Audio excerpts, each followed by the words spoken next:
Andy Samberg made a big impact during his time on Saturday Night Live, helping put YouTube on the map with the viral success of the Lonely Island's digital shorts. But the show ended up taking such a toll on his mental and physical health that he knew it was time to leave. It was a big choice. For me, it was like, I can't actually endure it anymore. But I didn't want to leave, Samberg said of deciding it was time to exit the sketch comedy institution after 7 seasons on the latest episode of Kevin Hart's Peacock interview series Heart to Heart. Physically and emotionally, like I was falling apart in my life, he confessed to Hart. Samberg quietly left SNL after the season 37 finale in May 2012, only confirming weeks later that he would not return. He told Hart it was his dream since he was 8 years old to be on SNL, but his first breaking point came when his longtime friends and Lonely Island collaborators, Akiva Schaffer and Jorma Taccone, who both started there with him in 2005, left when their writing contracts were up after 5 years. The trio had found great success and breathed new life into the show, with their fan-favorite musical pre-tape sketches like Lazy Sunday, I'm on a Boat, and the Emmy-winning Dick in a Box. But when Schaffer and Taccone departed to direct movies, The Watch and MacGruber, respectively, Samberg felt the pressure of working without his childhood pals. I was basically left in charge of making the shorts, which I never pretended like I could do without them, Samberg said. Even when he worked with other talented writers and directors there, it just wasn't the same. We made stuff I'm really proud of in those last 2 years, but there's something about the songs that I can only do with Akiva and Jorm.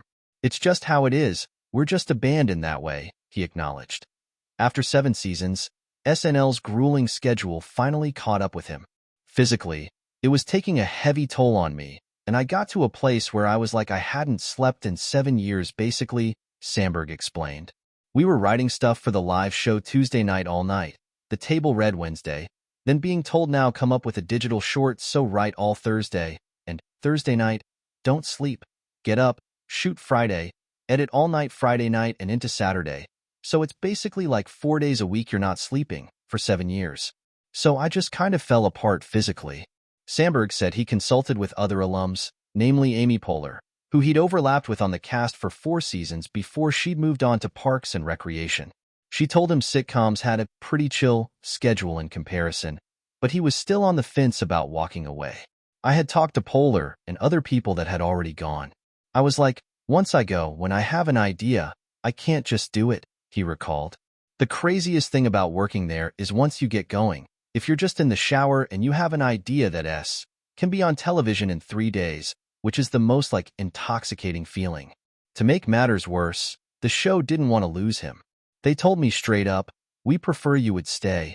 And I was like, oh, that makes it harder, he said.